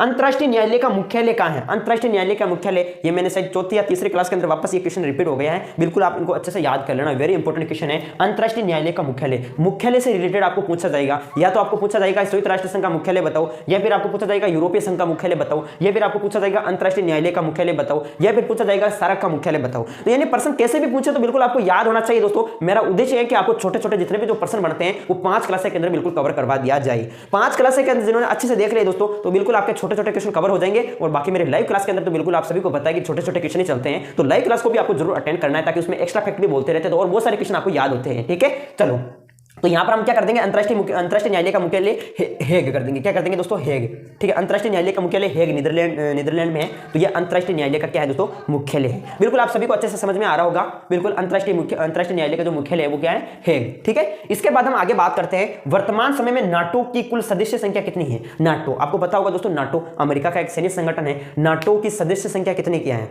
दोस्तों? बताओ, आप बताना मुझे कमेंट में, ठीक है। वैसे मैं बता देता हूं, 4 ऑप्शन आपके सामने दे देता हूं। चलो मैं बता देता हूं, 30 प्रमुख सदस्य नाटो में। कितने हैं? 30।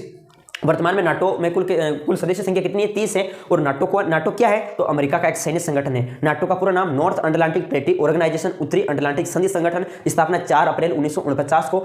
नाटो का उद्देश्य एक दूसरे की मदद करेंगे, सभी सदस्य मिलजुल कर रहेंगे, ठीक है। ये प्रमुख नाटो का उद्देश्य है। कई दोस्त मुझे कहते हैं कि भाई आप एक क्वेश्चन को रिपीट करते हो तो मैं बोर हो जाते हैं। अरे दोस्तों बोर नहीं होना है, आगे काम आएगा एग्जाम में, आप आगे तैयारी करेंगे तो बहुत हेल्प मिलेगी दोस्तों। रट्टा लगा लो दोस्तों, रट्टा। मैं एक क्वेश्चन को एक बार नहीं हजार बार दोहराऊंगा दोस्तों, ठीक है। बिल्कुल आप ये मैं सोचो कि भाई एक क्वेश्चन को बार बार दोहराते हैं, अरे ये काम आएंगे दोस्तों। ये वे चीजें पढ़ा हुआ तो काम ही आएगा, उंदा पढ़ो सीधा पढ़ो लेकिन काम ही आवे, लो पढ़ो तो काम ही आए, ठीक है नहीं। आगे बात करते हैं, नाटो हो गया। और नाटो के अलावा आपको पूछा जा सकता है सीटो की स्थापना कब हुई? सीटो की स्थापना 1954 के अंदर हुई। South East Asia treaty organisation, वो भी संधि संगठन ही है। सेंटो की स्थापना जो बगदाद संधि के नाम से जानी जाती है, सेंटो केंद्रीय संधि संगठन, स्थापना 1955 के अंदर होती है। सोवियत संघ ने बनाया था वार्सा संधि, वार्सा पैक्ट, स्थापना 1955 में होती है, ठीक है। चलो किस वर्ष नेपाल के राजा ने संसद को भंग कर दिया था? देखो दोस्तों, नेपाल के राजा ने संसद को भंग कर दिया था 2002 में, ठीक है। आपको पता होगा दोस्तों, पूछा क्या किस वर्ष नेपाल के राजा ने संसद को भंग कर दिया था? 2002 में भंग कर दिया था दोस्तों। 2002 में नेपाल के राजा ने संसद को भंग कर दिया था। इसके बाद है दोस्तों अगला क्वेश्चन कि लिमिट्स टू ग्रोथ नामक पुस्तक का प्रकाशन किसने किया था? 1972 में सही लिमिट्स टू ग्रोथ नामक पुस्तक लिखी गई थी। इसका प्रकाशन किसने किया था? तो इसका प्रकाशन किया था दोस्तों क्लब ऑफ रोम ने। क्लब ऑफ रोम ने दोस्तों लिमिट्स टू ग्रोथ नामक पुस्तक का जो है वो प्रकाशन किया था। इसी से संबंधित आपको पूछा जा सकता है रियो सम्मेलन कब हुआ? तो रियो सम्मेलन कब होता है दोस्तों? 1992 में, ठीक है। ब्राजील की राजधानी रियो डी जेनेरिया में होता है। ब्राजील के रियो डी जेनेरिया शहर में दोस्तों रियो सम्मेलन होता है, पृथ्वी सम्मेलन जिसे हम बोलते हैं। इसके बाद है हैदराबाद के निजाम के अर्धसैनिक बल को किस नाम से जाना जाता है? हैदराबाद के निजाम के अर्धसैनिक बल को किस नाम से जाना जाता है? तो हैदराबाद के निजाम के अर्धसैनिक बल को दोस्तों किस नाम से जानते हैं? तो आप सभी को पता होगा रज्जाकार। किस नाम से जानते हैं? रज्जाकार नाम से जाना जाता है। तो ये प्रमुख यहाँ पर पहला क्वेश्चन हमने देखा है और पहले क्वेश्चन के अंदर इस तरीके से जो पॉइंट आपके सामने दे रखे हैं इनको हमने प्रमुख देखा है। बिल्कुल आप अच्छे से इनको याद कर लीजिएगा दोस्तों। अब ऐसा बिल्कुल भी नहीं सोचे कि भाई ये बार बार रिपीट हो रहे हैं। रिपीट होना है, बिल्कुल रिपीट तो करेंगे दोस्तों, एक बार नहीं 1000 बार करेंगे आपको लंबे समय तक याद रखने के लिए। इसके बाद है रिक्त स्थान की पूर्ति कीजिएगा। दूसरा हमारा सामने क्वेश्चन है और इस तरीके से आपके सामने पॉइंट दे रखे हैं। अब पहला क्वेश्चन है कि इंडोनेशिया के प्रथम राष्ट्रपति कौन थे? इंडोनेशिया के प्रथम राष्ट्रपति पूछा है सुकर्णो जो है सुकर्णो इंडोनेशिया के प्रथम राष्ट्रपति थे, तो यहां पर आप सुकर्णो कर देंगे। भारत के प्रथम उप प्रधानमंत्री कौन है? यहां पर प्रधानमंत्री नहीं पूछा। अगर पूछता कि भारत के प्रथम प्रधानमंत्री कौन है तो फिर हम पंडित जवाहरलाल नेहरू करते, लेकिन पूछा कि भारत के उप प्रधानमंत्री कौन थे, तो भारत के प्रथम उप प्रधानमंत्री सरदार वल्लभ भाई पटेल। इसका आंसर हम करेंगे सरदार वल्लभ भाई पटेल, ये भारत के प्रथम उप प्रधानमंत्री थे।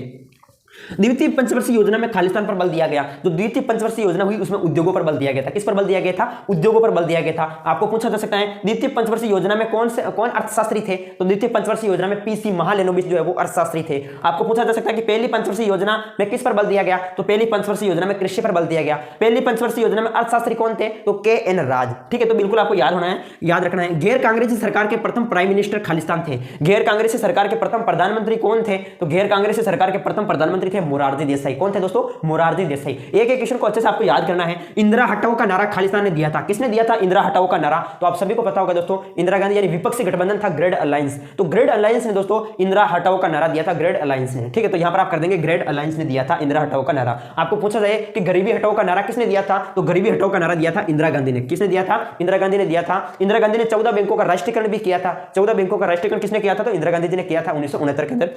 इसके अलावा मुस्लिम महिला अधिनियम खालिस्तान में पारित किया गया। मुस्लिम महिला जो अधिनियम वो कब पारित किया गया था? तो मुस्लिम महिला अधिनियम दोस्तों 1986 में जो है वो पारित किया गया था। तो बिल्कुल यहां पर 1986 कर देंगे। शीत युद्ध वर्ष खालिस्तान तक चला था। जो शीत युद्ध है वो कब से कब तक चला था? तो आपको पता होगा दोस्तों 1945 से लगाकर 1991 तक जो है वो शीत युद्ध का दौर चला था, ठीक है। आपको खालिस्तान के अंदर ऐसे भी पूछा जा सकता है कि पहला विश्व युद्ध कब से कब तक चला था? तो पहला विश्व युद्ध 1914 से 18 तक चला था। दूसरा विश्व युद्ध कब से कब तक चला था? दूसरा विश्व युद्ध 1939 से 1945 तक चला था, ठीक है। शीत युद्ध वर्ष 1945 से 1991 तक चला था। दूसरा विश्व युद्ध 1939 से 1945 तक चला था। शीत युद्ध 1945 से 91 तक चला था। अब आपको और भी पूछा जा सकता है, जैसे द्वितीय विश्व युद्ध के दौरान अमेरिका जापान के किन दो शहरों पर परमाणु बम गिराता है? तो हिरोशिमा और नागासाकी पर। कब गिराता है? 6 अगस्त 9 अगस्त, ठीक है। तो प्रश्न कैसे भी पूछे तो बिल्कुल आपको याद होना चाहिए दोस्तों, ठीक है। मैं एक्सप्लेन इसलिए कर रहा हूं क्योंकि दोस्तों कई दोस्त जो है वो किताबों को विस्तार से नहीं पढ़ते हैं, चैप्टर को विस्तार से नहीं पढ़े हैं, लेकिन मेरे साथ जुड़े हुए हैं, तो बिल्कुल आपका एक भी क्वेश्चन गलत नहीं होगा। आप बिल्कुल इसी तरीके से जो है पढ़ते रहिएगा। मानवाधिकार को अर्थ स्पष्ट करना है। मानवाधिकार से आप क्या समझते हैं? मानवाधिकार का अर्थ बताओ। मानवाधिकार का मतलब मानव के अधिकार, ठीक है। मेरा अधिकार मानवाधिकार, ठीक है। तो मानवाधिकार का हमें क्या बताना है? अर्थ बताना है। वे अधिकार जो किसी व्यक्ति को जन्म के साथ ही मिल जाता है, ठीक है। वे अधिकार जो किसी भी व्यक्ति को जन्म के आधार पर ही मिल जाता है वो है मानवाधिकार, ठीक है। आ रही ना बात समझ में? ध्यान रखना, वेरी इंपॉर्टेंट क्वेश्चन है। मानवाधिकार का अर्थ स्पष्ट करें, पूछा जाए तो वे अधिकार जिसमें किसी व्यक्ति को जन्म के आधार पर ही अधिकार मिल जाता है वो है मानवाधिकार। जैसे व्यक्ति के जीवन में जैसे स्वतंत्रता, समानता, प्रतिष्ठा का अधिकार, ये सब क्या है? मानवाधिकार। आगे बात समझ में, मानव को बहुत सारे अधिकार मिले हुए हैं, स्वतंत्रता का अधिकार, समानता का अधिकार, शोषण के विरुद्ध अधिकार, ठीक है। तो ये क्या है? मानवाधिकार। तो आप समझ गए होंगे दोस्तों, वे अधिकार जो किसी व्यक्ति को जन्म के साथ ही मिल जाता है वो मानवाधिकार है। आ रही ना बात समझ में? रट्टा लगा लो दोस्तों, रट्टा लगा लो, ठीक है। तो पहला हमारा पॉइंट हो गया। इसके बाद देखते हैं दूसरा क्वेश्चन। देखो दोस्तों, दूसरों का कह रही है कि साप्टो, साप्टा का पूरा नाम बताओ, साप्टा को पूरा नाम बताओ। तो साप्टा को पूरा नाम बताओ दोस्तों, साप्टा। देखो दोस्तों, मैं साप्टा को पूरा नाम बताऊं, आपको नजर आ रही हो कि नहीं आ रही हो? एस नजर आ रही हो नहीं आ रही हो? सबने बताओ एक बार, एस नजर आ रही है? ठीक है भाई, इंग्लिश तो मैंने कमजोर है हमारी, तो इंग्लिश में हिंदी में बता देता हूँ, ठीक है। साप्टा, साप्टा का पूरा नाम क्या है? दक्षिण एशियाई मुक्त व्यापार समझौता। दक्षिण एशियाई मुक्त व्यापार समझौता, ये साप्टा का पूरा नाम है, ठीक है। यार इंग्लिश में देखते हैं दोस्तों, थोड़ी बहुत काम चलो तो है भाई, ठीक है। तो एच से ध्यान रखना साउथ, ए से आपको ध्यान रखना एशियन, ठीक है। और एफ से आपको ध्यान रखना प्रेफरेंस, ठीक है। टी से आपको ध्यान रखना ट्रेड, और ए से आपको क्या ध्यान रखना है? एग्रीमेंट। ये क्या हो गया दोस्तों? साप्टा को पूरा नाम हो गया दक्षिण एशियाई मुक्त व्यापार समझौता, ठीक है। South Asian preference trade agreement, ये साप्टा का पूरा नाम हो गया।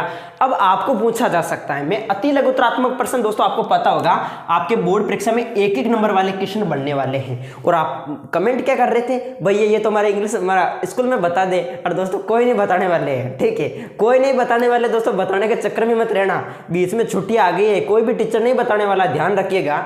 रट्टा लगा लो दोस्तों, रट्टा, ठीक है। साप्टा कब लाया गया था?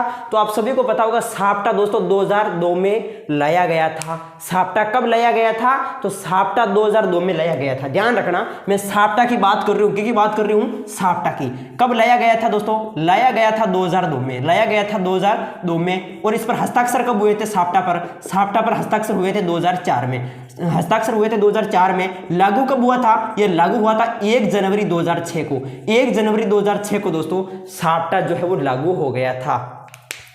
आपको बात समझ में आ रही कि नहीं आ रही है? सीधी सी बात ध्यान रखना, साप्टा, ठीक है। साप्टा को पूरा नाम पूछ लीजिए। साप्टा कब लाया गया, हस्ताक्षर कब हुए, कब लागू हुआ, उद्देश्य क्या है? प्रश्न कैसे भी पूछो तो यार ये मुकेश महेंद्र एजुकेशन कर रहा हो तो बिल्कुल दोस्तों गलत नहीं होना चाहिए आंसर, ठीक है। साप्टा का पूरा नाम दक्षिण एशियाई मुक्त व्यापार समझौता, दक्षिण एशियाई मुक्त व्यापार समझौता। एक बार दोस्तों थोड़ा आपके चल को नजर आ रही है बोर्ड पर, मैं थोड़ी नहीं मिटा दूं, ठीक है। तो ये प्रमुख आप ध्यान रखिएगा तब तक।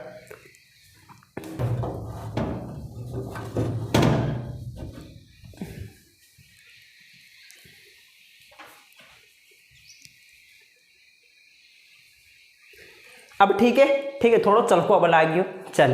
तो ये प्रमुख आपको ध्यान रखना है दोस्तों, पूछा जाए तो गलत नहीं होना चाहिए। साप्टा कब लाया गया? 2000। सबसे पहले साप्टा का पूरा नाम दक्षिण एशियाई मुक्त व्यापार समझौता लाया गया था 2002 में, हस्ताक्षर हुए थे 2004 में, लागू हुआ था 1 जनवरी 2006 को। अब पूछिए कि साप्टा का उद्देश्य क्या है? और साप्टो है, एक उद्देश्य क्या है? साप्टा का उद्देश्य दोस्तों आपसी व्यापार में लगने वाला सीमा शुल्क जो है वो 2007 तक कम कर दिया जाएगा, ठीक है। आपसी व्यापार में लगने वाला सीमा शुल्क 2007 तक कम कर दिया जाएगा, ये प्रमुख साप्टा का उद्देश्य है दोस्तों। रट्टा लगा लो दोस्तों, रट्टा। तीसरा क्वेश्चन है, पंडित जवाहरलाल नेहरू द्वारा दिए गए भाषण का नाम बताओ। सभी को आता है, मुझे पता है, मुझे भी पता है, आपको भी पता है, सभी को याद है।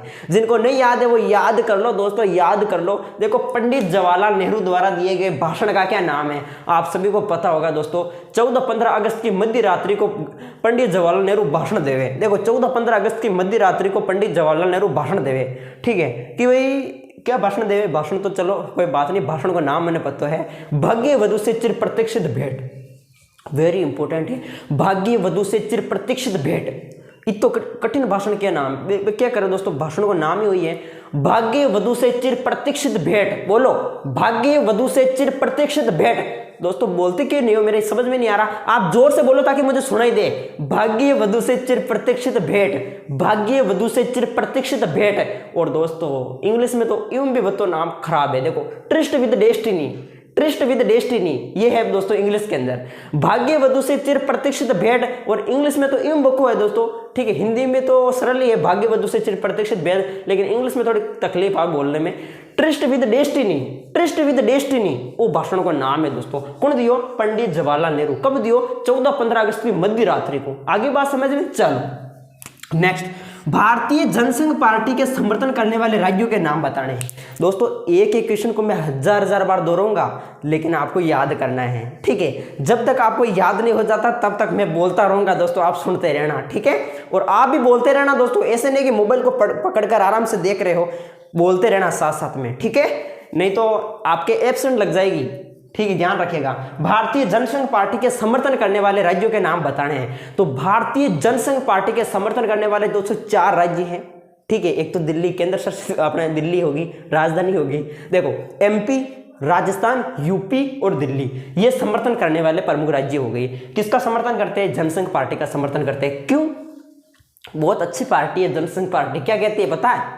कि पाकिस्तान को पकड़कर भारत में मिलाओ और एक भारत को एक अखंड भारत बनाओ, भारत को अखंड बनाओ, हिंदी को राजभाषा घोषित करो और अंग्रेजी भाषा ने पर फेंको, अंग्रेजी भाषा का बहिष्कार करो।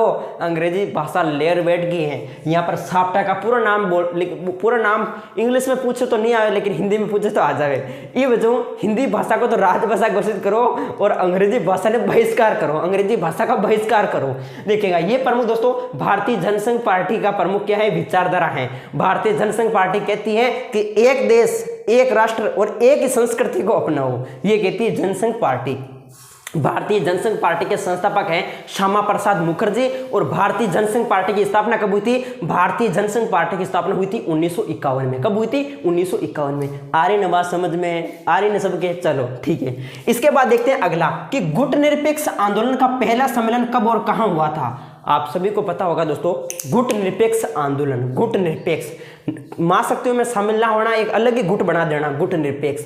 गुट निरपेक्ष आंदोलन का पहला सम्मेलन हुआ था 1961 में। कब हुआ था दोस्तों? ध्यान रखेंगे 1961 में हुआ था। 1961 में कहां हुआ था? बेलग्रेड में। बेलग्रेड में हुआ था दोस्तों, बेलग्रेड में 1961 में हुआ था गुट निरपेक्ष आंदोलन का पहला सम्मेलन 1961 में बेलग्रेड में, ठीक है। ये प्रमुख आपको ध्यान रखना है। चलो आगे देखते हैं। 14वां 18वां ये सम्मेलन मैं नहीं बताऊंगा, आगे और बताते रहेंगे, वैसे और क्लास लाएंगे तब। चलो दल बदल का क्या अर्थ है? दल बदल का अर्थ पूछा क्या है? दल बदल। देखो दल बदल, दल ने बदल देना वो दल बदल हो गयो, ठीक है।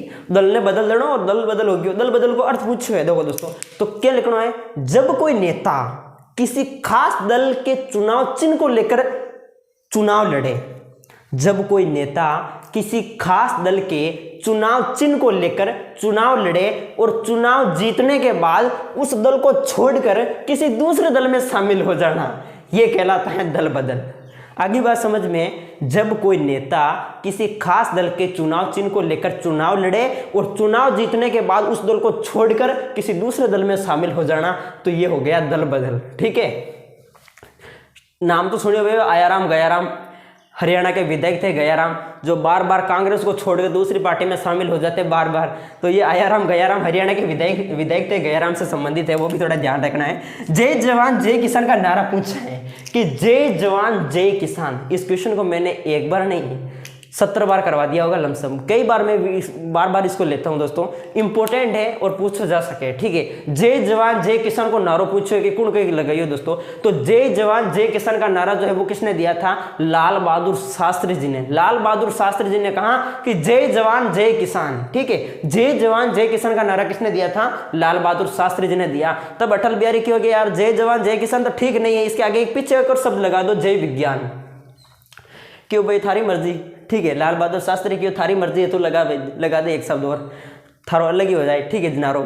तो जय जवान जय किसान का नारा दिया था लाल बहादुर शास्त्री जी ने, और अटल बिहारी वाजपेयी ने दिया था जय जवान जय किसान और जय विज्ञान का नारा। तो बिल्कुल वेरी इंपॉर्टेंट क्वेश्चन है। जय जवान जय किसान का नारा पूछे तो लाल बहादुर शास्त्री करना है, और जय जवान जय किसान जय विज्ञान पूछे तो फिर हम क्या करेंगे? अटल बिहारी वाजपेयी, अटल बिहारी वाजपेयी अपना ने करना है। आ रही न बात समझ में? ठीक है, आ रही न सबके? चलो आगे देखते हैं अगला क्वेश्चन। और इनमें बता दो दोस्तों, इंदिरा गांधी ने नारा कौन सा दिया था? गरीबी हटाओ का नारा दिया था। इंदिरा हटाओ का नारा किसने दिया था? गरीबी हटाओ का नारा इंदिरा गांधी जी ने दिया था, और इंदिरा हटाओ का नारा दिया था ग्रेड अलायंस ने, विपक्षी गठबंधन था। नियोजन का अर्थ लिखिएगा, नियोजन। नियोजन को अर्थ बताना है, मैंने पॉलिटिकल साइंस में पूरा 100 में से 100 नंबर लाना है, ठीक है। तो इसके लिए मुझे नियोजन करना पड़ेगा कि पॉलिटिकल साइंस में मुझे 100 नंबर लाना है, लेकिन कैसे लाऊं, ठीक है, ये सब कैसे करूंगा मैं, ठीक है, कहाँ करूंगा, कैसे करूंगा, किस रूप में करूंगा, कैसे 100 नंबर लाऊंगा, ठीक है। यानी इस प्रकार से आदि हमारे सामने क्या आते हैं, विचार आते हैं, बहुत सारे विचार आते हैं, ठीक है। हमारे सामने बहुत सारे विकल्प होते हैं और बहुत सारे विचार, बहुत सारे विकल्प होते हैं, उनमें से हम एक निर्णय पर पहुंच जाते हैं। तो ये हमारा क्या हो गया दोस्तों, नियोजन हो गया। नियोजन, आगे बात समझ में, नियोजन क्या है, तो भविष्य के कार्य का वर्तमान समय में निर्धारण करना नियोजन कहलाता है। आगे बात समझ में, आगे ने चलो, भविष्य के कार्यों का वर्तमान समय में निर्धारण नियोजन कहलाता है। सन 1969 में भारत के राष्ट्रपति कौन थे? सन 1969 में पूछे हुए 1969 के अंदर भारत के राष्ट्रपति कौन थे? कौन है दोस्तों, जाकिर हुसैन या वीवी गिरी या? मारा हिसाब तो वीवी गिरी होना सावे, बिल्कुल वीवी गिरी ही थे दोस्तों। 1969 में जाकिर हुसैन थे, लेकिन जाकिर हुसैन की तो मृत्यु हो जाती है 1969 में। तो जाकिर हुसैन की मृत्यु के बाद कौन बनते हैं, वीवी गिरी, ठीक है, वीवी गिरी बनते हैं। तो यहां पर आप कर देंगे वीवी गिरी, ठीक है, इसका आंसर क्या कर देंगे, वीवी गिरी। भारत के प्रमुख गठबंधनों के नाम बताओ। एक क्वेश्चन तो था के लिए पूछो दोस्तों, लाइव चैट में नहीं करना है, लाइव चैट में नहीं करना दोस्तों, ध्यान रखिएगा। भारत के प्रमुख 2 गठबंधनों के नाम बताने, प्रमुख 2 गठबंधनों के नाम बताने हैं। वीडियो समाप्त होने के बाद कमेंट बॉक्स में देंगे दोस्तों इसका रिप्लाई, इसका आंसर मुझे कमेंट बॉक्स में देंगे। चलो हम डायरेक्ट यहां से देखते हैं, वारसा संधि क्या थी दोस्तों? वारसा संधि बताओ, अमेरिका का सैन्य संगठन या नाटो सीटो सेंटो, तो बताओ सोवियत संघ के बने हो, वारसा संधि बनाई हो। आगे बात समझ में, ठीक है, अमेरिका के विरोध में बनाया गया एक सैन्य संगठन था वारसा संधि, जो सोवियत संघ ने बनाया था। वारसा संधि की स्थापना कब होती है, 1955 में होती है। वारसा संधि को वारसा पैक्ट के नाम से जाना जाता है। वारसा संधि जो है वो किसने बनाई, सोवियत संघ ने बनाई थी। किसके विरोध में, नाटो के विरोध में। नाटो का मुकाबला करना वारसा संधि का प्रमुख उद्देश्य था। वारसा संधि का उद्देश्य क्या था, नाटो का मुकाबला करना। नाटो किसका सैन्य संगठन था, अमेरिका का सैन्य संगठन था। आ रही ना बात समझ में, रट्टा लगा लो दोस्तों, रट्टा लगा लो बिल्कुल। आगे देखते हैं, नई अंतरराष्ट्रीय आर्थिक व्यवस्था से संबंधित कौन सी रिपोर्ट छपी गई? नई अंतरराष्ट्रीय आर्थिक व्यवस्था, प्रश्न पूछे जाए दोस्तों, लघुतरात्मक में प्रश्न पूछा जा सकता है। नई अंतरराष्ट्रीय आर्थिक व्यवस्था से आप क्या समझते हैं? नई अंतरराष्ट्रीय आर्थिक व्यवस्था से आप क्या समझते हैं? ऐसी आर्थिक व्यवस्था, आपको पता होगा गुटनिरपेक्ष आंदोलन हुआ था। गुटनिरपेक्ष आंदोलन के प्रमुख संस्थापक आपको पता होगा यूगोस्लाविया के जोसेफ ब्रोज टिटो, भारत के पंडित जवाहरलाल नेहरू, मिस्र के गमाल अब्दुल नासिर, इंडोनेशिया के सुकर्णो, गाना के वामे नक्रुमा। इस तरीके से ये प्रमुख नेता शामिल थे और प्रमुख देश भी थे, यूगोस्लाविया, भारत, मिस्र, इंडोनेशिया, ठीक, घाना, ये प्रमुख देश थे। तो इनमें शामिल गुटनिरपेक्ष आंदोलन में शामिल अधिकतर देशों को अल्प विकसित देशों का दर्जा दिया गया था। अल्प विकसित, जो पूरी तरीके से विकसित नहीं थे, ठीक है, अल्प विकसित देशों का दर्जा दिया गया था। और उनके सामने जो मुख्य चुनौती थी वो थी आर्थिक विकास की। आर्थिक विकास का मतलब अपनी जनता को गरीबी से बाहर निकालने की प्रमुख यानी चुनौती थी हमारे सामने, ठीक है। तो इसी वजह से जो है वो नव अंतर्राष्ट्रीय आर्थिक व्यवस्था की धारणा का जन्म होता है। तो दोस्तों ध्यान रखना, ये जो नई अंतर्राष्ट्रीय आर्थिक व्यवस्था, ये कब 1972 के अंदर इसकी शुरुआत होती है। नव अंतर्राष्ट्रीय आर्थिक व्यवस्था से संबंधित कौन सी रिपोर्ट छपी? तो दोस्तों रिपोर्ट छपी थी, उसका नाम है United Nations conference trade on development. United Nations conference on trade development, United Nations conference on trade development. दोस्तों ये रट्टा लगा लो दोस्तों, मैं क्या करूँ, शब्द एड़ो है, ठीक है, बोलने में बहुत तकलीफ उत्पन्न हो रही है, लेकिन करे तो करे क्या, या तो करना पड़ेगा। United Nations conference on trade development नाम से एक रिपोर्ट छपी थी दोस्तों। तो नई अंतर्राष्ट्रीय आर्थिक व्यवस्था से संबंधित कौन सी रिपोर्ट छपी थी? तो United Nations conference on trade development, ठीक है। हाँ, इस रिपोर्ट के तहत अल्प विकसित देशों का उनके प्राकृतिक संसाधनों पर नियंत्रण था। इसमें प्रमुख बातें भी सुझाई गई, वो बातें दोस्तों मैं बड़े बड़े क्वेश्चन के अंदर करवाऊंगा, चलो इसको छोड़ देते हैं। प्रथम पंचवर्षीय योजना का मुख्य उद्देश्य लिखो।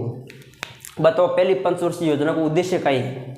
सबने पता है कि कौन नहीं है? सबने पता है नहीं, क्या उद्देश्य बताओ? पहली पंचवर्षीय योजना का उद्देश्य है देश में कृषि का विकास करना। अपने भारत के मायने कृषि को विकास करना वो पहली पंचवर्षीय योजना को उद्देश्य ही हो।